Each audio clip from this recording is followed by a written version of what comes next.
welcome to Some of My Friends Read Comics. We've got Chris. The idol of millions. We've got Vince. There's nothing in the Spider-Man manual about fighting star-bursting demigods. And I'm Kia. Hi, welcome to the show. It's going to be an interesting one today. We are reading about some old Jim Starlin stuff from 1977, I think this was. Predates Star Wars. Predates Thanos died before there was Star Wars. Wow, that's kind of incredible. Actually, I don't know about the month. It could be later that year. That could be.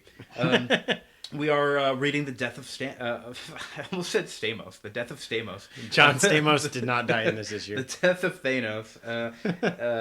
From it's Marvel 2-in-1 Annual number 2 is what we're reading here. And then, of course, we're going to keep on reading Marvel's number 3 afterwards, continuing that. This is also interesting. We usually record at night, with me being in New York, but I am in Texas, live and in person, sitting here right across from Vince. What? This is the first time we've ever done it like this. Me and Chris recorded Prez together in person. That's right. I forgot about that. So, Yeah. that was one of our top episodes, so I have good hopes for this. Okay. Maybe one day we'll all three be in the same place at the same time. It's impossible. It's kind of impossible. It's never Yeah, I don't know about that. Yeah. We'll see. Maybe if we all happen to take a group trip to Australia together. Yeah. We can go have a Christmas in Tahoe or something. Something like that. I don't know. We'll do it all together in location, and we'll pick a themed book to read. Have we ever read any Australian comics? Oh, I don't know. No. I don't really want to read Berlin. That's kind of a bummer. Okay. Although Berlin's supposed to be nice. We'll cross that bridge when we get there. We'll go to Shacktown and we'll just do Christmas for Shacktown. Shacktown. I've never been. I would love to visit Shacktown. All right. So, we've read a bunch of Jim Starlin on the show before. I think the first, one of my most memorable books that we've ever read on the show was The Return of Thanos, and then The Infinity Quest, where he was going after the Infinity Gems and all that. But that book started with Thanos dead, and then returning, however he did. But we never actually learned about how he died. So this is what we are reading here.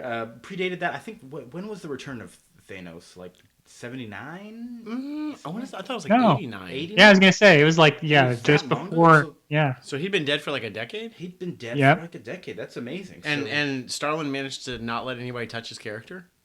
I think nobody cared, or maybe they were too confused to use him, because, the Starlin stuff, I don't think anyone else has ever wrote any Warlock stuff or anything like I that. definitely, and we'll get into this, but I tap into Warlock and they're like, well, Moondragon sent a message to Peter Parker, and I think I was telling you yesterday, Kia, I don't know who Moondragon is, despite us, I know reading 5 comics for this show. Yeah, we've read a lot of Moondragon. She turned into a dragon in Annihilation and then died, right? Yes. correct. Okay. And she's bald. And she's bald. Is she related to Thanos somehow, Chris? Whew, that's a long story. So she's related to Drax. Okay. Okay. Is she So Drax's? Oh, that's right. She's Drax's daughter, right? Yes, but she was Okay. raised on a moon where she learned martial arts and mental training, and then joined the Avengers briefly, but she didn't get along with them very well because she's always using her mind control powers to influence people. Yeah. But yeah, that's Moondragon, and so she's connected to Thanos. But she's probably the one, other than, because you're like you mentioned, nobody else used Warlock. Nobody else used Drax. Like for a decade, basically. Like they were just Starlin's toys. And was Gamora dead, I guess, at this point? I guess so. I don't even remember the issue she died in. Well, let's kind of jump into this a little bit, because this annual, Marvel 2-in-1 Annual, I guess we kind of have to talk about Marvel 2-in-1. We've never really mentioned it here. Yeah. This was, most of you may know Marvel Team Up, which was a big Spider-Man book where he would just team up with a random other hero. and have Which I didn't adventures. even know that, because I knew it was like Marvel Team Up, 2 heroes team Yeah. up, but I didn't realize it was Spider-Man always and somebody Pretty else. much. I think with some of the more recent iterations of Marvel Team Up, it was different people, but way back when, it was just Spider-Man. Because DC has Brave and the Bold, and is that always Batman teaming up with somebody, or is that just... Oh, I don't know that at all. Yeah, classically it was. Okay. But then, so it's Team Up is basically the exact same idea as the 70s Brave and the Bold got popular, and then Spider-Man got the exact same thing. So Which one was Batman? Was he brave or bold? He was the beautiful, the brave and the bold.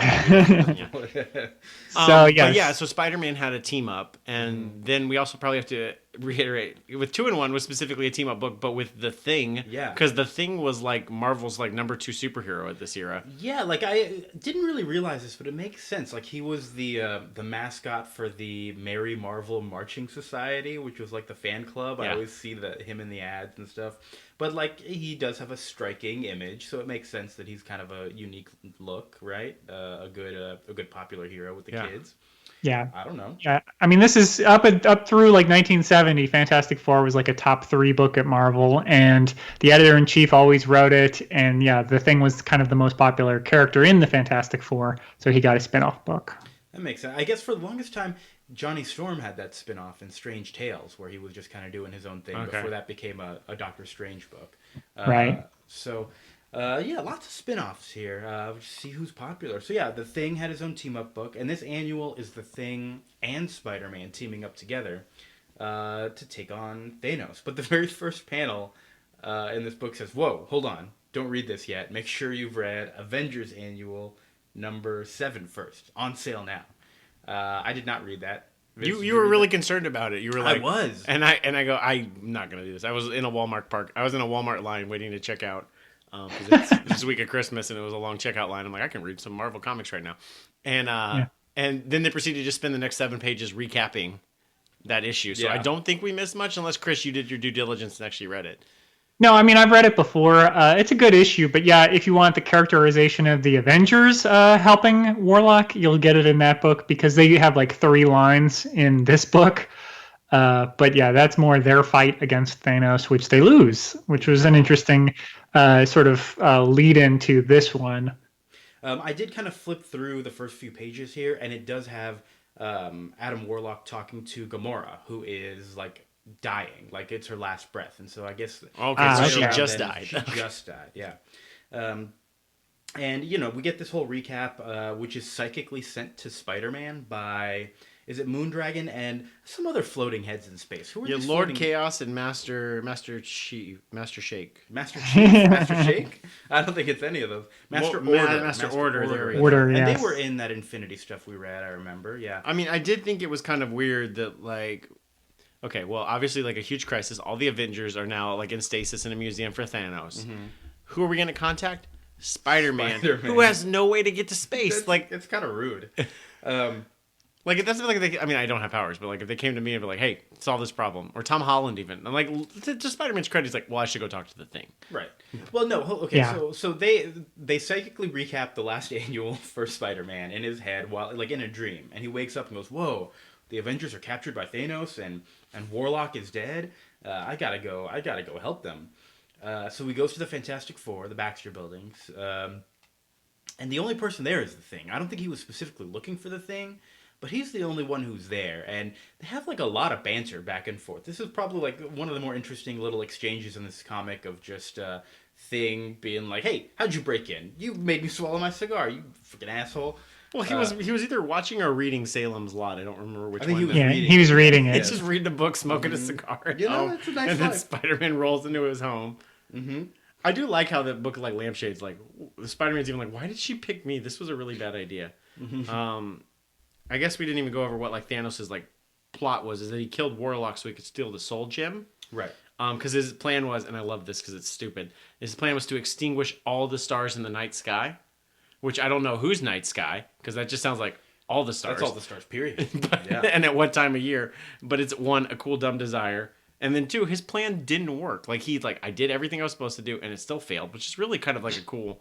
Like idea. I don't see many villains like when they have a plan. It's like, "Hey, I didn't pan out the way I expected it to." Like, through no fault of the heroes, it just was like the dumb plan. It wasn't going to work out. Mm-hmm. But then he was like, "Wait, I'm still going to take out Earth's sun. That'll be cool. That'll be enough, and that's going to be enough to appease my girlfriend Death." Exactly. Because even in '77, he was still all about Death. Yeah. So Thing says, "You know what? I've got this spacecraft that Reed really wants me to test drive. We can take that out." Oh wait, what was it? He goes, "I need 2 cups of coffee," and then the narration goes, two cups of coffee and a doozy of a story later, which is great narration. Mm-hmm. And then Thing looks at him and goes, "What are you even smoking, kid?" Oh yeah, old shoes, like dirty sneakers. What are you smoking, man?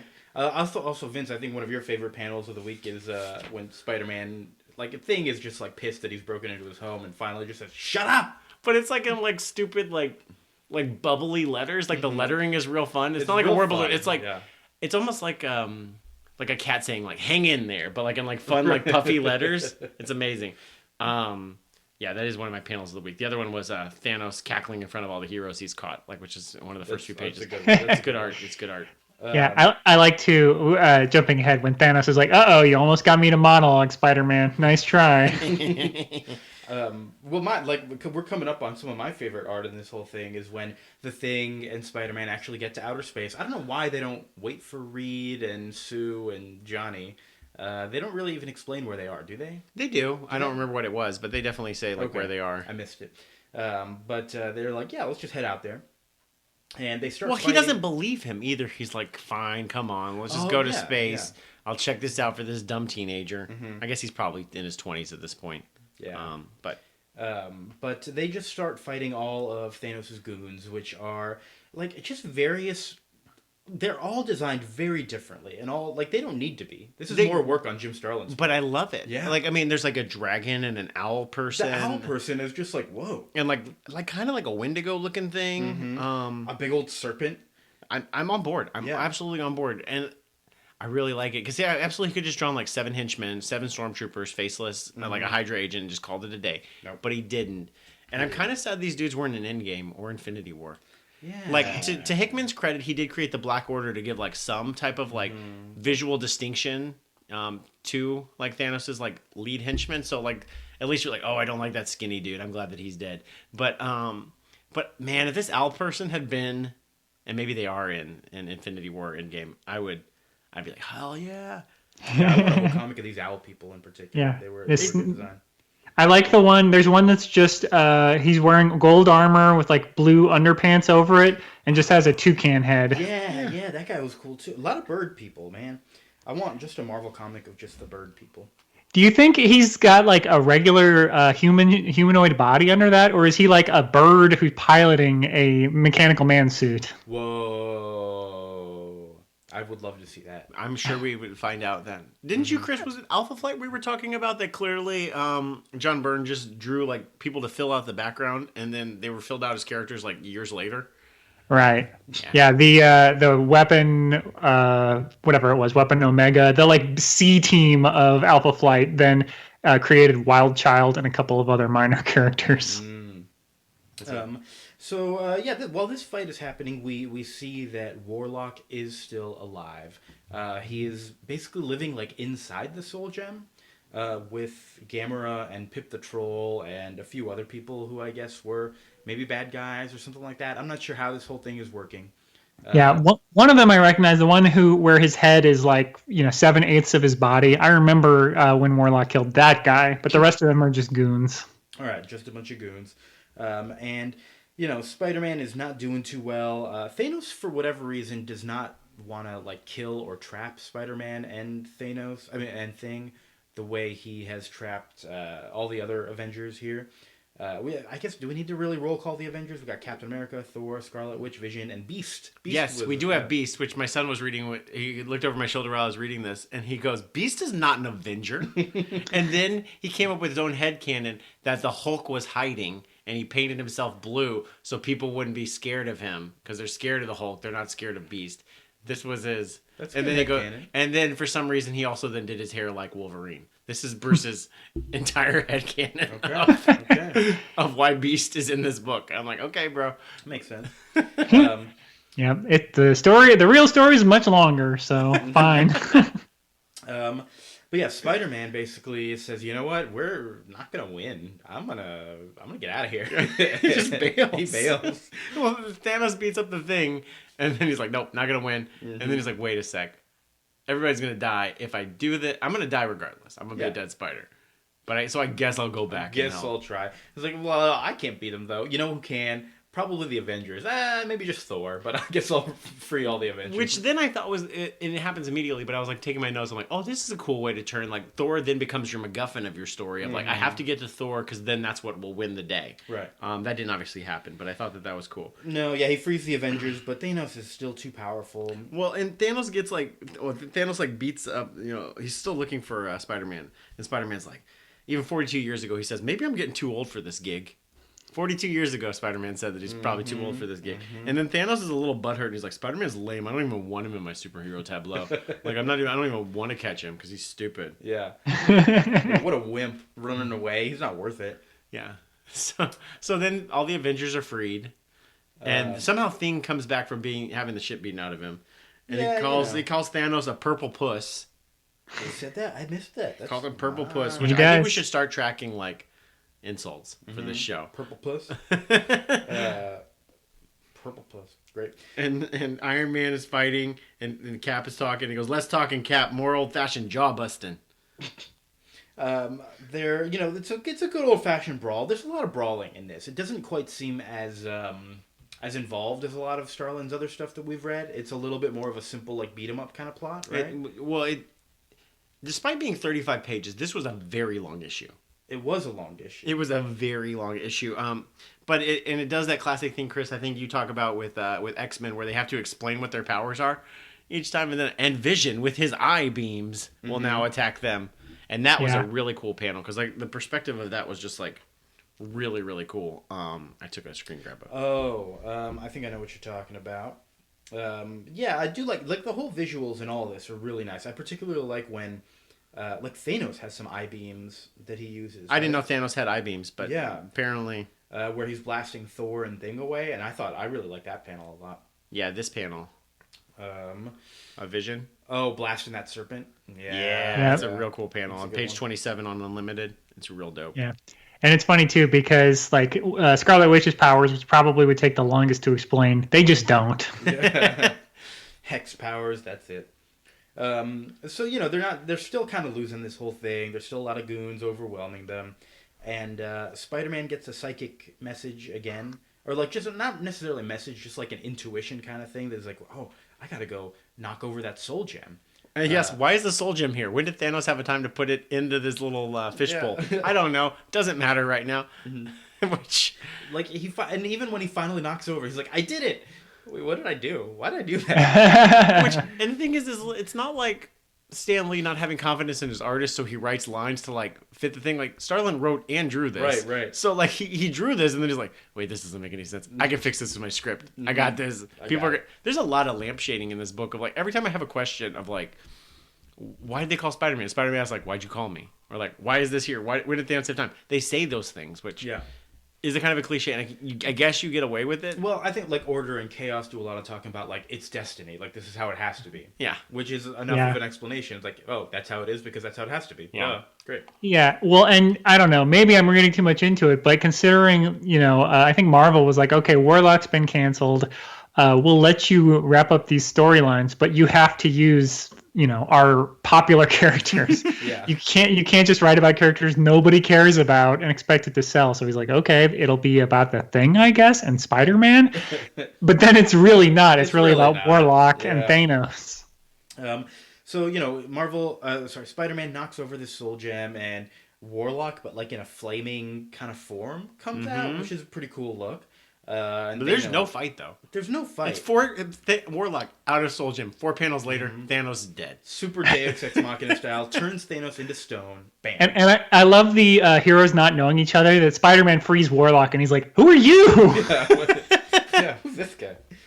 I also love Thanos' frozen pose. Looks very zombie-like with his hands out. That image I do recognize from when is Thanos Quest? Back. Is that what it was in? Yeah, because he was turned to stone and then like got changed back. Was it Death who changed him back?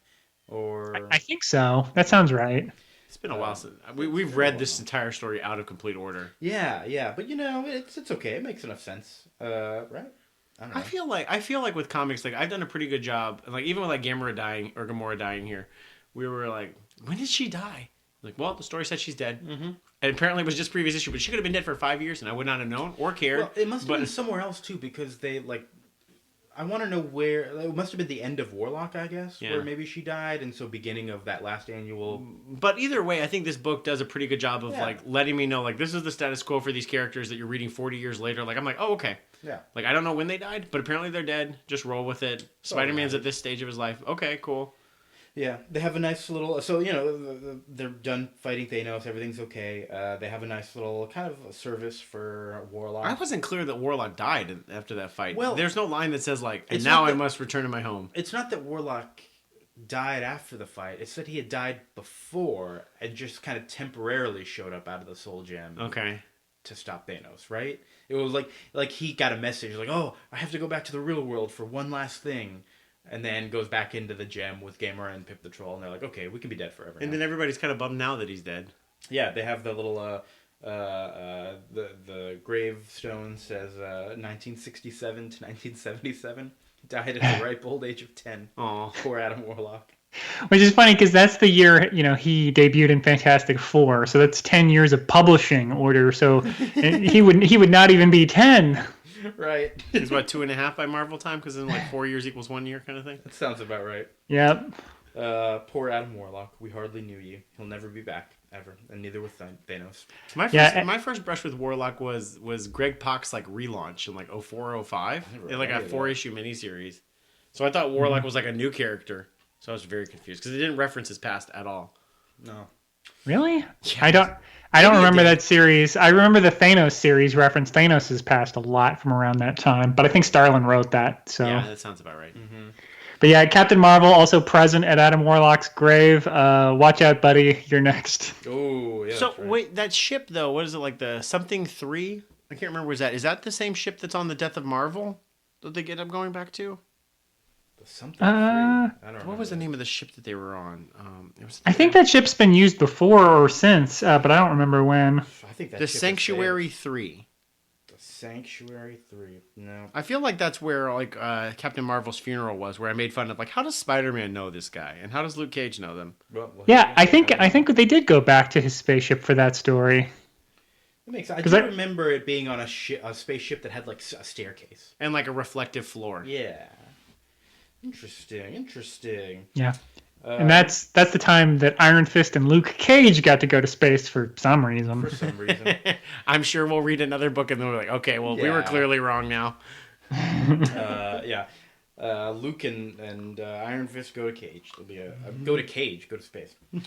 Luke space goes to Cage. So yeah, that was the whole story there. I didn't dislike this by any means, but I will say it was my least favorite of all the Starlin stuff we've read, just because it was a little on the simple side. But maybe that's why I kind of liked it too. It just kind of like one and done, nice and quick. I don't know. What'd y'all think? I thought Vince? I'll go first then. I thought it was a lot of fun. I was a lot of comic. I Yeah. would say some of it doesn't really make sense, Nope. and not like in a bad way, but like in a fun way. I would say, but my whole review is like, this was fun. I'm glad I read it. I don't think it's great. I don't think it's like even fine. I think it's just like this was fun, and I would like this if I was a kid. Yeah. But like, who cares? Like, Sure. I think especially at the time, Thanos, like, did anyone care about Thanos and like his death? I don't feel, well, I mean, I was talking to somebody. It was maybe you, Chris. You're the only person that like knew who Thanos was, like when Avengers 1 came out and had him at the end of the teaser. Because I sure as shit didn't know who he was. Chris, what did you think? I thought it was fun. It's my favorite part was mostly his art. He gets to draw a lot of characters that I'd never seen him draw before. Some of them look a little wonky. Captain America and Thor look. I'm not sure like if he's photo or referencing another artist or something, but it doesn't look like what I think those characters are supposed to look like. Because I don't know, like if he just doesn't like drawing them or what. But everybody else looks really good, and so it's cool to see him draw the Thing and Spider-Man and all those characters that are like big franchise characters. And Jim Starlin's a really good artist, so and he has some cool like space art as well that we didn't really mention. But it looks really good. It's just a fun like epilogue more or less to Thanos. He had his big storyline, and that this is it for him, I guess. We're gonna not see him anymore. So it's really interesting, and I guess it's more Infinity Gauntlet that made Thanos like the big bad of Marvel. Yeah. but it's just funny that you're like, nothing about this would make you think like, oh, this is the guy. Right. Which seems like because so he wasn't there for like 12 years. Now I'm wondering like what Starlin's pitch was to get his own miniseries and then basically get Perez to do Infinity Gauntlet. Because it's a pretty quick turnaround, isn't it? Yeah, they must have already had that, pitched. Like, we're going to bring him back. It's going to be like a big Crisis level event, but unlike Crisis, the villain will not suck. So people will like it better. Yeah, and I think he was right. Was Starlin an editor? Did he end up being an editor in Marvel in the 80s? Not in Marvel, because he had a Batman run in the 80s. That's right, because he just come off of like 88 was, we just read this last year, was the Death in the Family. Right. That was Starlin? Yeah, he wrote that. Oh. I forgot that completely. Was it Mike Mignola art too? It was something weird. It was somebody who, but that was Jim Aparo. It was weird. It was somebody. Yeah, I think Mignola did the covers, if I'm remembering right. Yeah, that's right. But yeah, Starlin had just come off of Death in the Family in like 88. Okay, I'm trying to figure out what the timeline is here. And so he said, all right, back to Marvel. Let's bring my toys out of the box. Yeah. Yep, exactly. Cool. I doubt this will be the last Starlin that we ever read. Did Starlin pass away? I'm sure. I don't think so. He's kind of he's still there. He was given like Thanos like minis to write up in this decade. Okay, I think he's a bit of a dick. Oh, that's something. Yeah. Well, I'm sure this won't be the last Starlin we read. Maybe. I think we've hit all the major Thanos stories, though. Okay, so maybe we might. I really want to read Donny Cates's Thanos Wins story from Thanos 13 through 18. Okay. And then that goes right into like the Cosmic Ghost Rider stuff of the last year. Cosmic Ghost Rider. I haven't read any of that. It's the Punisher is got the Ghost Rider power. And he time travels with baby Thanos and tries to kill baby Thanos, and it's kind of amazing and stupid. That sounds like a lot of fun. It's a lot of fun. Yeah. But it starts with Thanos Lives, or Thanos Wins, Thanos issue 13 through 18. Okay, maybe we'll do that. From like 2016, it's real good. Anything else to say about this before we jump on to Marvels? No. I think we're ready. Okay. Marvel's number 3. We definitely don't get as big of a time jump with this one. From number 1 was the whole World War II era. And then into the Silver Age with the 60s. And then we just take a tiny little jump a little bit forward with... Because I really thought they were going to be like every decade. For some reason in my head, I thought it was like 60s, 70s, 80s, and that's obviously not the case. No, because they're very clearly like still in the 60s comics. Because this issue is kind of focused on the coming of Galactus with the Fantastic Four and everything. I'm jumping a little bit ahead here. Really, we kind of start with how the superheroes and the Avengers and everybody are getting some bad press now. Public opinion is starting to turn a little bit. Our main character, Phil Sheldon, he's starting to feel like really overworked. Also very worried about his book. He wants to do this big compilation of all just photos of the superheroes. But he's like, well, if nobody likes the superheroes, nobody's going to buy my book. Yeah, or he's going to really turn the book. It's like if you wrote about like a politician who's like you're seeing go through disgrace, and you're like, oh shit, this is going to fuck with my book. Exactly. Yeah, it makes perfect sense. I do like, though, like, there's some fun things in here, like, the mayor wants the Avengers to disband. Because the mayor of NYC has that kind of pull with the Avengers, Earth's mightiest heroes. But okay. Mm-hmm. I mean, they live in his jurisdiction. They're right there off Central Park. Could he get their mansion to go somewhere else? Was that pretty much the extent of what he could do? Maybe. I guess. Or get, like, the NYPD, like, really upset with them. I also like that there's, like, a press conference where, like, actually, like, we're not bad. When you thought the Avengers were bad, it was actually because a bad guy made clones of us, and that's why we were bad. So, like, I distinctly remember that Avengers press conference as well, because that's, like, when they debuted Scarlet Witch and Quicksilver as being on the team. Yeah. I think they reprinted it in some Bendis stuff as well. Yeah. But it's, like, a super, like, I see that panel all the time. You know what's funny about that panel, though? What? Is Captain America wasn't on the team at that point, and it's actually a cardboard standee. If you look really closely, you can see that it's a cardboard standee of Captain America. Oh my God, it is, you're right. Oh my God. It's not, he didn't even show up. And there's like kind of like a Quicksilver, I think, is giving like a side eye or something. That's a good detail from Alex Ross here. Yeah. So, public opinion has really changed. Everyone is just not quite sure about these heroes. And not just that, like, with Phil being overworked, like, his wife is kind of worried about him. Like, come spend some time with the kids. We got 2 daughters now. Like, What are I'm you doing? surprised she calls him. He's like, you're just thinking about work. Like, you said, let's do some things, and now we're here. And like, all you want to do is talk about work and think about work. And you don't even want to be at the zoo, you fucker. I really liked it. I really like Doris. it's Doris real. Sheldon is showing some real very spunk. real. I also like that Busiek fucked up and named her Doris without realizing that Ben Urich's wife was also named Doris. Oh yeah. So they decided later when they're going out for a job together. And when Doris called, like, which one? Who's Doris? Busiek's like, God damn it! Like, he got like 3 issues in, and he's like, shit. They while they're at the zoo, there's like this soothsayer guy, not really a soothsayer, like a crazy guy with a sandwich board, like the apocalypse is coming, heroes won't be able to save us, and then it's like water kind of flooding the zoo. Yeah. Not really flooding, it's just like it's a very mundane amount of water. Just kind Well, of the Avengers fought Atuma. Right. I think It at was this time, I don't know who Atuma is. he's like a Namor villain. Okay. Yes. Yeah. I know I've read some stuff with Atuma, but not a whole lot. Yeah, he's pretty lame. Yeah. I mean, again, clearly all he could do was just kind of barely flood a zoo, right? Yeah. Yeah, Phil wants to go take pictures of it, and Doris says, Phil, no, we're at the zoo. Someone else can take pictures of this. And he's like, fine, all I got some pictures of a little bit of water at the zoo. How boring. Boring. I mean, he is freelance, and I mean, this is a That's gig true. economy. Like, It is, yeah. You don't work, you don't get paid. Exactly, makes sense. But then, we get some serious danger with some fire in the sky. The Silver Surfer is coming. And I was like, what? What is this guy? They don't say this, but I feel like this is the first time that Phil Sheldon has specifically seen an alien. Like, Yeah. in this book, I'm sure there have been aliens in the Marvel Universe, but That makes I don't sense, think there's, yeah. and they don't ever mention it, but this is definitely like the first time, like, on a wide scale, they could say that Yeah. Earthlings have seen aliens, like how Avengers 1, the movie, did. And, I think Kurt Busiek does a nice job of kind of differentiating between this and some other stuff. He mentions, like, okay, with the mutants, we kind of hated them and wanted them to go away. With this, we were just, like, scared. Yeah. Like, we were all terrified. And this is in the Galactus attack, which I believe is like what a Fantastic Four, like 48, 49, 50. Somewhere around there, yeah.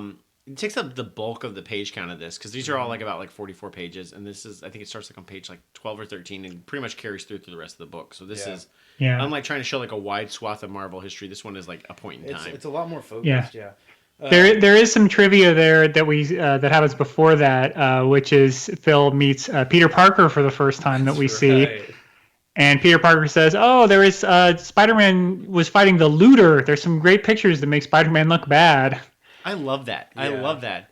I never think of Peter Parker as like sucking up to Jameson and also like adding into this fiction that Spider-Man's a menace. Mm-hmm. Like I don't ever think of Peter Parker doing that. But it's real cool because then Sheldon gets pissed off at like, oh, there's so much bias in journalism. Even the young kids are like biased in journalism. Like, this kid's a fucker, and he's just like an opportunist, which I really like. And it's really good. Obviously Busiek did a lot of homework for this. This Spider-Man versus the Looter is Amazing Spider-Man 36, which came out I think the same month as Galactus. Oh, wow. And it's also Steve Ditko's last issue on Spider-Man. So it's an interesting like footnote of like, oh, okay, this is a adventure worth mentioning because it directly ties in with Galactus, and it's also the end of Ditko being a co-creator on it. Interesting. This is also one where I think there's also a panel where like Jameson is like shaking his fist at Spider-Man, which we haven't seen at all in this book. But it's not even, and he's calling him a menace. But it's, I think at this point, it was that actual issue is Kraven the Hunter is in the Spider-Man suit. So it's not even Spider-Man. Which is like obviously like a detail that's like weird, but. Galactus is here. He's fighting. The Fantastic Four have to do the whole thing where they go get the ultimate nullifier from the Watcher. I like the Watcher shows up for a little while. There was a Watcher panel. Like there's one panel of the Watcher in this. Everyone's confused. Like, who's this big bald guy now? What's going on here? I like how it's all pretty much done from the ground. Yeah. Like, so people are like looking up at Galactus. Mm-hmm. And I think plot-wise, it's really good because Sheldon at this point leaves. And he goes, you know what, I'm going to go be with my family. Which is a good like arc moment for him to like not care as much about work. Mm-hmm. But then also it's a much better opportunity for you to see like a bigger swath of New York City's reactions to Galactus. Right. Like if they had just left him in the city watching the fight, I don't think you could have gotten as much dynamic as him trying to walk home. Like, I mean, the thing is, I don't really know of many narratives at this point that would show like a disaster where people are just like literally having to like walk home like after like I know the tsunami like in New York, or tsunami in Tokyo, like the trains were just out, so people would have to walk like 10 miles home kind of thing. And so Sheldon's basically just having to walk home because the trains are out, all the streets are out, cars, nobody's driving cars. And so he sees like different neighborhoods as he walks through the boroughs to see how they're all reacting. He checks out some TVs, he checks out some looters, he checks out some other families. It's all pretty cool. Like I think that's a real good dramatic way to frame this story. I think of all the people that he sees as he's walking home, my favorite is this one old guy sitting in the car who's like, you just need to get Captain America. He'll fix this. I've seen that guy fight one time. Just go find Captain America. I think adventures are in South America, I think, is where their adventure was this month or something like that. I did also, like, of course, Alex Ross's art is amazing. I think his art of Galactus is just kind of funny because it just looks like this big human dude wearing a funny mask, which he always has been, but it's just, like, kind of more so apparent with Alex Ross's art. Which makes me wonder, like, when they were trying to, like, pitch the movies, the Fantastic Four movie where they had Galactus, and they're like, we can't make a real Galactus. Why not? Because this is what it will look like. I feel like, I don't know if anybody in a meeting just showed Marvels and be like, this is what it's going to look like if we try to do a realistic Galactus. And, like, making him a cloud is really stupid. I get that. But I never saw any of the Fantastic Four movies. He's a cloud? Yeah, he's like it's closer to Warren Ellis's, like, Ultimate Galactus trilogy. Okay. If you remember that. Nope. In one ear, out the other. I feel like we've talked about Galactus before, and I think you maybe mentioned that he was a cloud, and I've forgotten it. Yeah. But sounds dumb. Sounds real dumb. But you're not wrong. But so of course, the Fantastic Four saved the day. But even after that, like, public opinion still doesn't change. They're like, well, maybe it was a hoax. Maybe we weren't in danger at all. Yeah. And so this issue just kind of ends with Phil yelling at everybody like, you fucking assholes. What do you need, huh? You need to die before you believe it? This issue's over. That's it. I do like how this issue does, like, the mythology of this is the time where we all thought we were, like, legitimately were going to die. Mm-hmm. And it wasn't just going to be, like, a few individuals die at a time. And I don't know. I have to imagine the Marvel Universe was in world-ending peril multiple times before this. But, but this book mythologizes really well that this was, like, the time. That it was, like bigger than any other time. Like, this is the closest we ever came. Or at least the first time. Yeah. Right. And because most of the time, it's like, oh, no one will ever know how close the world came to ending, if Count Nefaria's bomb had gone off or whatever. Mm-hmm. But yeah, this time it's just like, there's like an alien who announced himself to the city and was like, I'm going to kill everyone. And then he comes back in the 70s and basically he has a robot who says he is the angel Gabriel. I don't know why Galactus felt the need to reference biblical judgment days to freak out people. He decided to read up on some stuff. So yeah, this will get him. Oh, Galactus, you're a real trickster, you. You got a flair for the dramatic. Yep. That's I think that's pretty much it for this issue. Anything else we didn't touch on? They get ice cream with the kids afterwards. Phil is reconnected with his family. It's very nice. That's about it. To have, I guess, gotten his career and life balance better. This is all very like Mad Men-y, although he's not Don Draper. He's more of one of the nicer characters that you don't see that many adventures of because they're just bland. Right. What? Actually, ironically, the guy that got blinded in one eye is probably the one he's most like. That's right. I forgot there was a character that got blinded in one eye. Yeah. Ken got shot in the eye. Well, look at that. Maybe they borrowed from this. Interesting. It's like Marvels, but without the superheroes. That's why they pitched it to AMC. Mad Men, yeah. They're like, and season 7, Galactus appears. It's really going to surprise people. Oh boy. Maybe Don Draper as Captain America thought out, and that's why he didn't have a past. Oh my God, that makes so much sense. Mad Marvels. Okay. I think we're just about done with this here. What are we doing next time? Some Superman stuff. This is our death month. Does this technically count as like a death book? We're running out of death stories to read. I mean, well, specifically Marvel's. The big death story that we haven't read is the death of Gwen Stacy. Right, which is kind of coming up in Marvel's. In Marvel's. So I guess we'll get it there. Yeah, we'll kind of get it there. Everyone knows the death of Gwen Stacy. We don't. Yeah, I mean, we should read. I probably want to do like a double read of it: the death of Gwen Stacy and what if Gwen Stacy didn't die, which is, that'd be good. I think Peter Parker ends up in prison at the But end we're of not that doing one. that. We got to stop talking about Gwen Stacy because we're not doing that next time. We are Yeah. doing some Superman books. But it is the last story. The story we are reading is, I think, the last story before Crisis. Okay, that's like a good, yeah. So we're doing a couple of Alan Moore Superman stories, a couple of the more famous Superman stories that you might have heard of. For the Man Who Has Everything, and Whatever Happened to the Man of Tomorrow. For the Man Who Has Everything was in Superman Annual number 11 with Dave Gibbons on art. Oh, that's the Watchmen team. The Watchmen team, yeah. Yeah. And Whatever Happened to the Man of Tomorrow was in a couple of issues. Superman 423 and Action Comics 583. I don't remember it being that long, but Kurt Swan did the art. So we're going to read that. I think I had some kind of like an Alan Moore trade that had all these short stories kind of collected together. There was one my library had because it had like, I think he had like a Green Lantern issue. Probably had Right. Killing Joke in it. Yeah, yeah. Yeah. So that's, it's just kind of like the random, Is it- one of the DC one-shot collection. For the Man Who Has Everything, I think is a Justice League Unlimited episode, right? It's like in the future and it's his so. birthday. Right. Does that sound right? That sounds I haven't about read right. it. There's definitely like an animated adaptation of that. And then Yes. Whatever Happened to the Man of Tomorrow. I know that there's a sequel by Neil Gaiman called Whatever Happened to the Cape Crusader, and that was when Bruce Wayne died in the mid 2000s. What year were these from? I didn't jot that down. 86, 87-ish. I think one is 85 and then the other one's 86. Okay.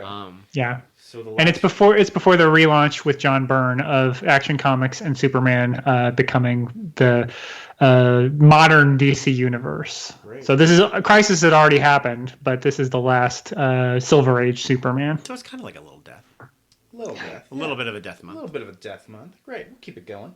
And of course, we're going to read Marvel's number 4, where we get the death of Gwen Stacy. So that'll make sure we get some death in there. Yeah. Death, destruction everywhere. Yeah, I can't wait. I love the cover for Marvel's number 4 with, like, Green Goblin. It doesn't even look like a mask. It's just like his face is painted green. It looks so funny. I haven't looked at that in decades. Yeah. So we'll see you there. Chris, what's going on with the Your Stupid Minds podcast over there? We recently released a Christmas episode called A Very Nutty Christmas about Melissa Joan Hart and Christmas. Did she explain it all? She did not explain it all. There was a nutcracker involved. If you want more post-Christmas holiday movies, we did, I think, 2 or 3 Christmas movies a couple of years ago, and so this was kind of a sequel to those. We didn't do a Christmas comic, did we? We did not. Oh, we did. We did Christmas in Shacktown. We've We've already forgot. We didn't do a Star Wars comic. We didn't do a Star Wars comic. Oh, Baby Yoda, the hotness these days. Baby Yoda. Baby Yoda. Great. Happy New Year. Happy New Year, everybody. When is this episode going to come out? Happy New Year Day. Happy New Year Day? Is Yeah. that what we call it? Yeah. Happy New Year. Well, I can't wait for the Happy New Year 2020. I can't wait to hear all of the jokes about our vision. being Oh, we should 2020. just do nothing but Vision comics. Vision comics in 2020. We should do Marvel's The Vision story, at least the first few issues. It's good. The Tom King one. Yeah. Oh, Yeah, that is. we should do a two-parter of that one. Yeah. We'll find time for that because especially it's supposed to the WandaVision TV show is supposed to heavily based off of that. There's a WandaVision TV show? Yeah, they released an image of it because it's a Disney Plus series. It'll probably be like 8 episodes. But the first episode, the first image of it is in black and white of like kind of like an I Love Lucy image of Scarlet Witch and Vision. Yeah, that like, sounds a lot like that comic. Yeah. Yeah. Okay, we should definitely read that then. I can't wait. I love that Tom King book. Really excited to check that out with y'all. Cool. Anything else we're going to mention? I think that's everything. I think that's it. Well, we want to thank all our beloved listeners for another wonderful year of this podcast. We got you all presents. I've sent them to you in the mail. Yeah. Thank you for taking us into our second decade of this show. Second decade of this show? Is that what's happening? That's technically what's happening. Boy, all the kids I work with at work are always like, "See you next decade." I'm like, I like that kind of joke. Thanks, kids. That's good. I don't got an outro for this. Vince, we're in person. I'm gonna high five you. Bam, Chris. I'm gonna pretend like I high fived you. Whoa, that was great. All right, That's y'all. about as good a rhythm as I have in real life. Great. All right. Bye, everybody. Thank you so much for listening. We'll see you next time.